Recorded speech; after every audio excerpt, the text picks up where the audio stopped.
Hi everybody. It's Andrew again. Back for my nightly reading session of Christian Confidential by Anthony Bourdain. I just finished a preface, so I'm going to start the first section, chapter 1, which is called Appetizer. All right. A note from the chef. Don't get me wrong, I love the restaurant business. Hell, I'm still in the restaurant business. A lifetime classically trained chef who, at an hour from now, will probably be roasting bones for demi-glace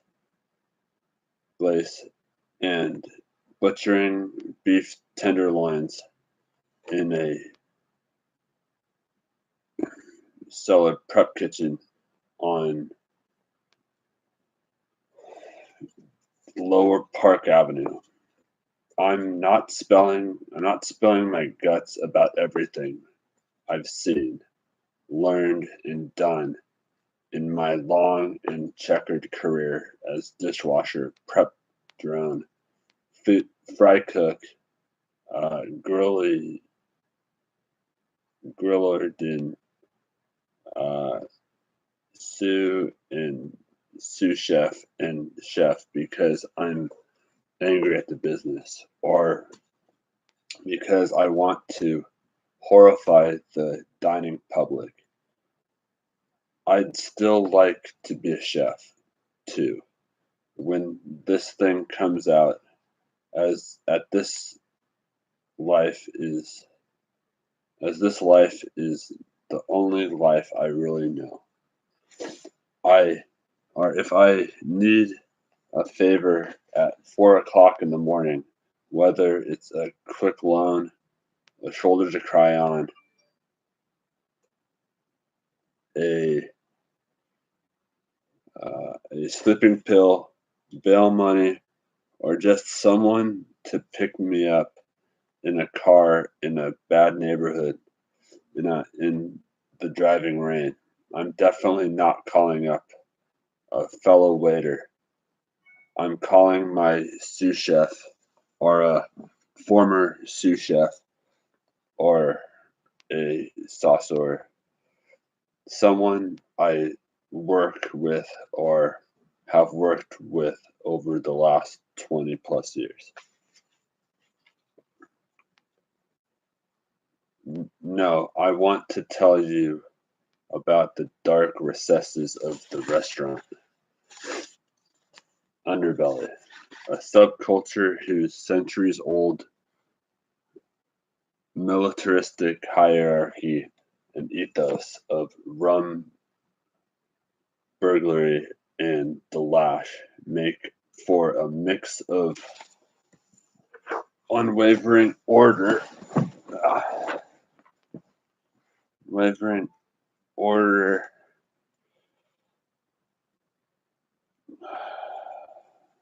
That's my place. Unwavering order and nerve-shattering chaos. I can move around easily in this life. Chaos, because I find it all quite comfortable, like a nice warm bath. I can move around easily in this life. I speak the language. In the small,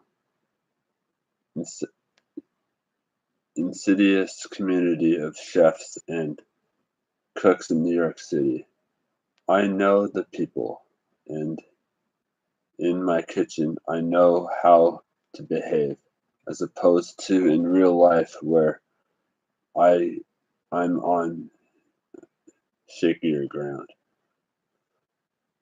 I want the professionals to read this, to enjoy it for what it is, and nights, normal social interaction. Never have I had a Friday or Saturday night off, always working holidays.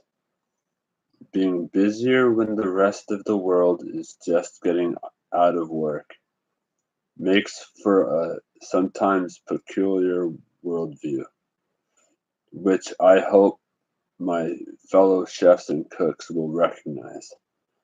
The restaurant lifer who read this may or may not like what I'm I'm doing, but they'll know I'm not lying.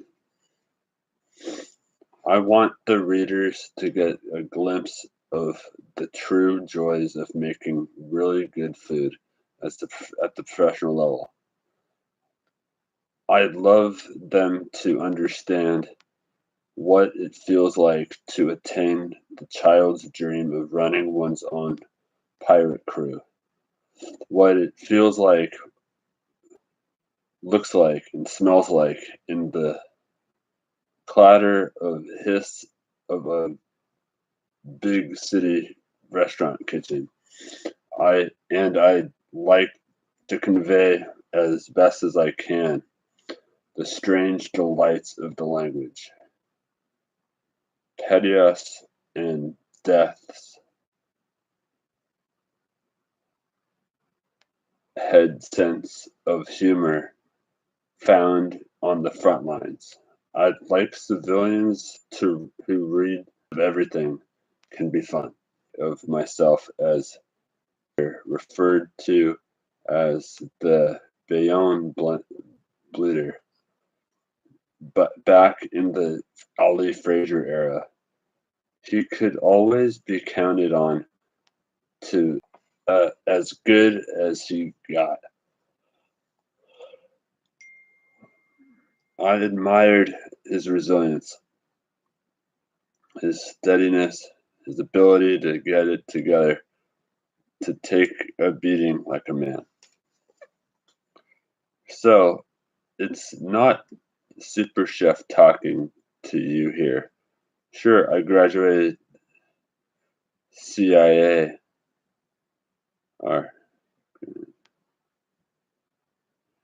I grant sure I granted CIA, knocked around Europe, worked for or worked some famous two-star joints in the city. Damn good ones too. I'm not some embedded or embittered hash slinger out to slag off my more successful peers, though I will when the opportunity presents itself.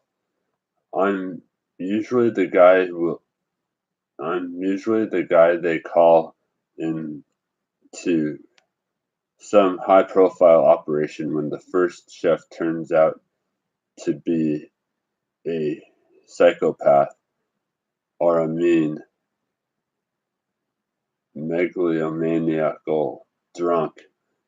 This book is about street level cooking and its practitioners. Line cooks are the heroes. I've been hustling a nice paid living out of this life for a long time, most of it in the heart of Manhattan, the Bigs. So I know a few things. I've still got a few moves left in me. Of course, there's every possibility this book could finish me in the business. They There will be horror stories, heavy drinkers or heavy drinking, drugs, screwing in the dry goods area, unappetizing revelations about bad food handling and unsavory industry-wide practices. Talking about why you probably shouldn't order fish on Monday, why those who favor well done get the scrappings from the bottom of the barrel, and why seafood Ferretta is not a wise brunch selection. Won't make me any more popular with potential future employers.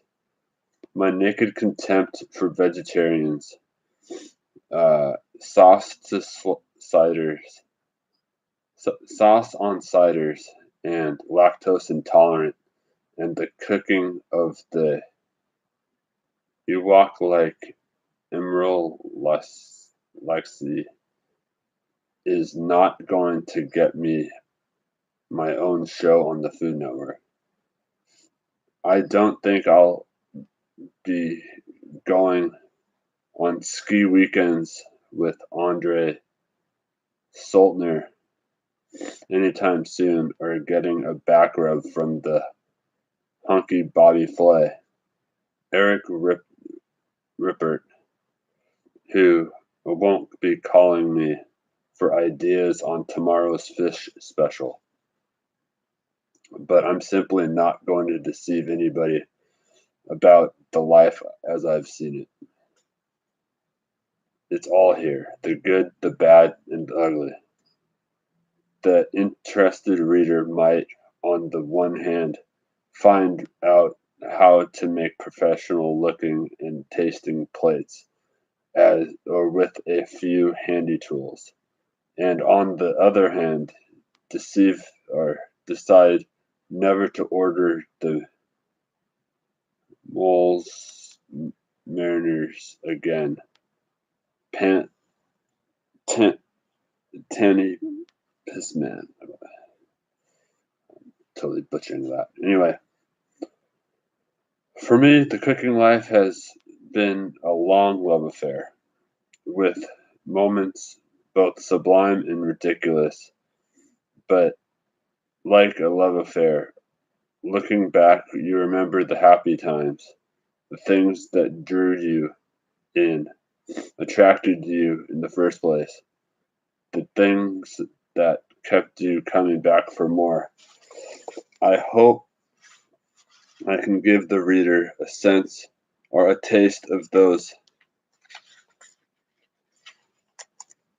things and those times. I've never regretted the unexpected left turn that dropped me in the restaurant business. I've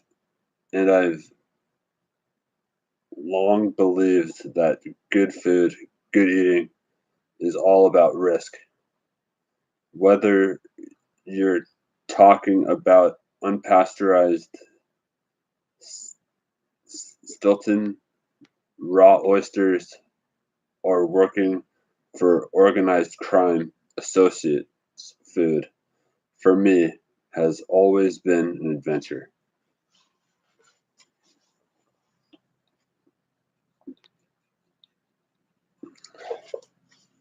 All right, so we're done with the appetizer. So, yeah, I'm gonna call it quits for tonight, but add your comments below. Let me tell me what you think about so far, and I will talk to you guys soon. Good night.